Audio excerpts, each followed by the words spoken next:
Assalamualaikum anak-anak, apa kabar semuanya? Semoga kalian semua dalam keadaan baik ya, amin. Hari ini kalian akan belajar bersama Pak Syazili Al-Akbari. Sebelum kita lanjut, jangan lupa like, share, komen, and subscribe ya. Oke, kita lanjut. Pembelajaran hari ini adalah tema 2, subtema 3, pembelajaran keempat. Baiklah anak-anak, sebelum kita memulai pelajaran, marilah kita berdoa terlebih dahulu. Berdoa dimulai. Bismillahirrahmanirrahim. Rabbi zidni ilman warzuqni fahman, amin.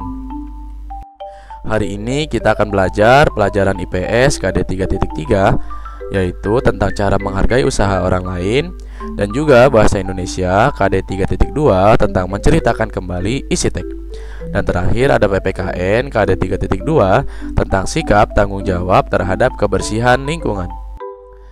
Nah, sekarang kita akan belajar cara menghargai usaha orang lain.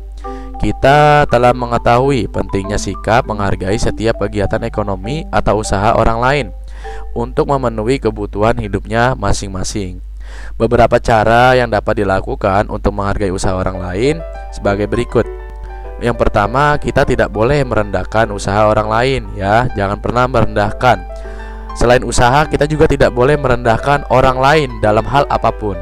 Lalu kedua, tidak mengganggu usaha orang lain. Jadi orang lain membuat usaha atau berdagang apa atau usaha apa, jangan pernah kita mengganggunya.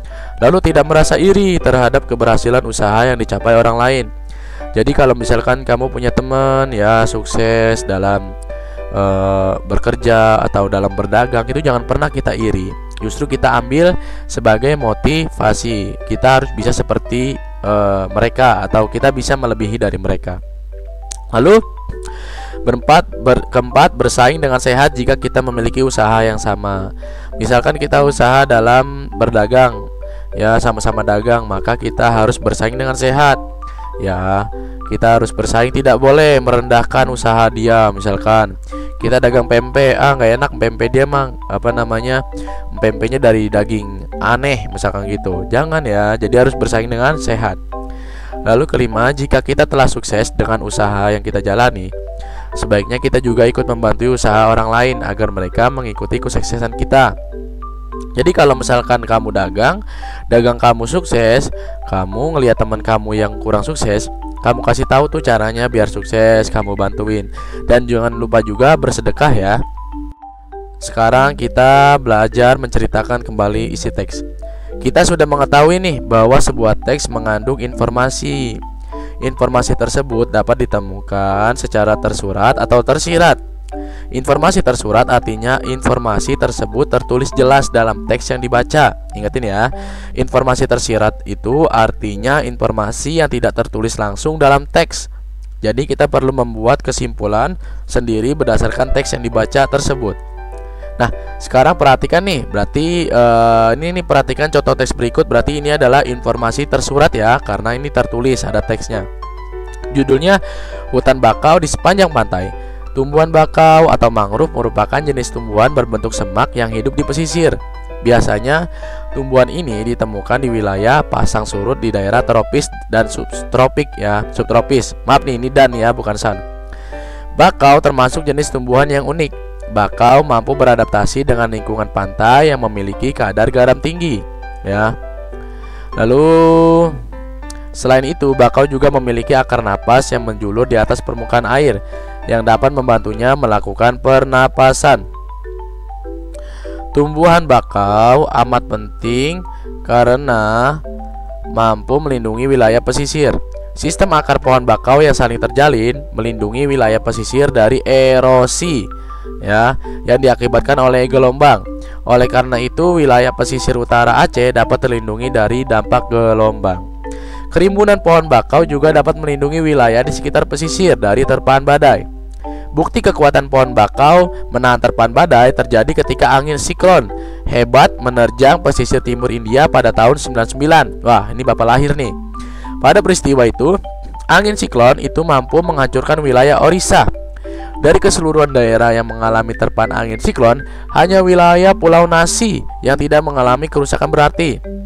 Menurut seorang pakar pohon bakau, daerah ini lolos dari terpaan angin siklon karena dilindungi oleh hutan bakau yang rapat dan lebat. Nah, ini fungsinya berarti ya.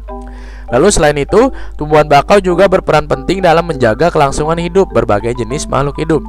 Banyak jenis makhluk hidup yang berkembang biak di antara akar-akar bakau, misalnya udang-undangan, kepiting bakau, dan ikan bandeng.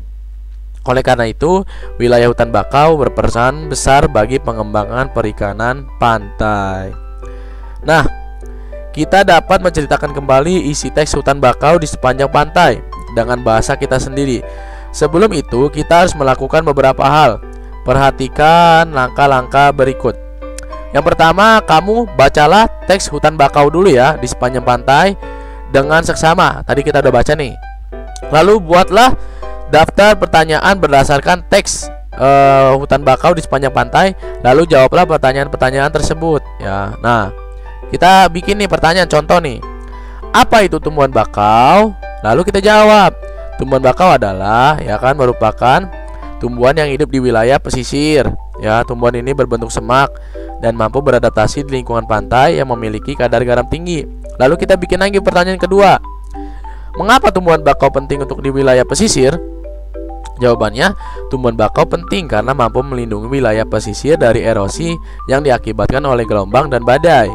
Nah, pertanyaan ketiga, kita bisa juga bikin pertanyaan, selain sebagai pelindung dari badai dan gelombang, apa manfaat lain dari tumbuhan bakau?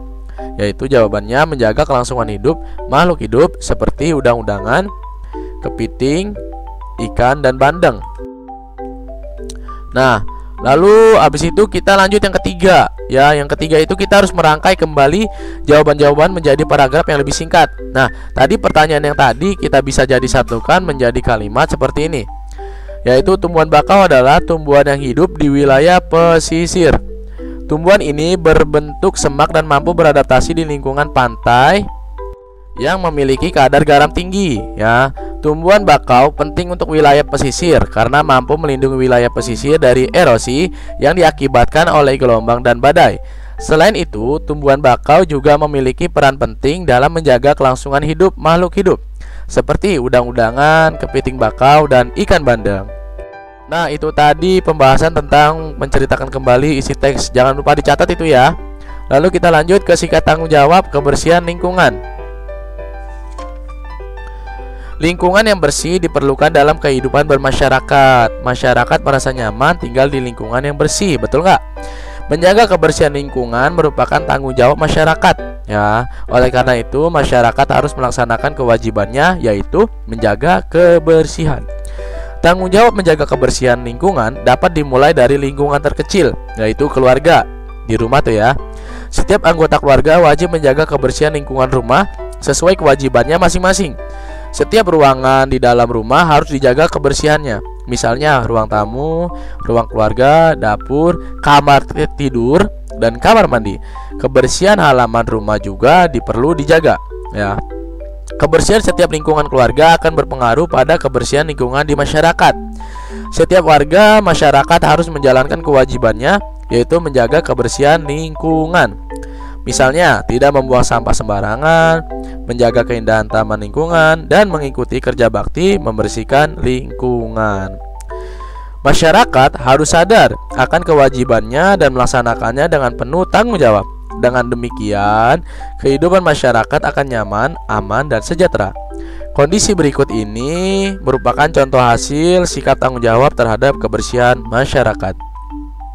Yang pertama, lingkungan bersih dan nyaman. Nah, ini adalah kondisi ya dari sikap tanggung jawab, yaitu mereka sebagai masyarakat membersihkan dan menjaga lingkungan agar bisa bersih dan nyaman.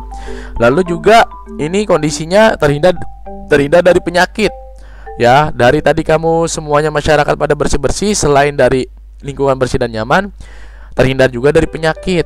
Ya, lalu timbul rasa kepedulian. Jadi karena dari sikap tanggung jawab yaitu membersihkan lingkungan, timbullah kepedulian teman-teman kamu atau tetangga-tetangga kamu. ya. Lalu kehidupan masyarakat yang harmonis, maksudnya apa, Pak? Jadi kamu tetangga-tetangga kamu merasa seperti, wah, tetangga kita sangat baik ya. Jadinya kalian berdua, kamu semuanya harmonis deh. Jadinya baik-baik saja tetangganya ya, seperti itu.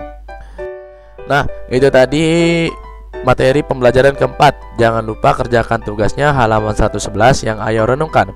Jangan lupa dikerjakan di buku paket. Semangat terus ya anak-anak. Terima kasih.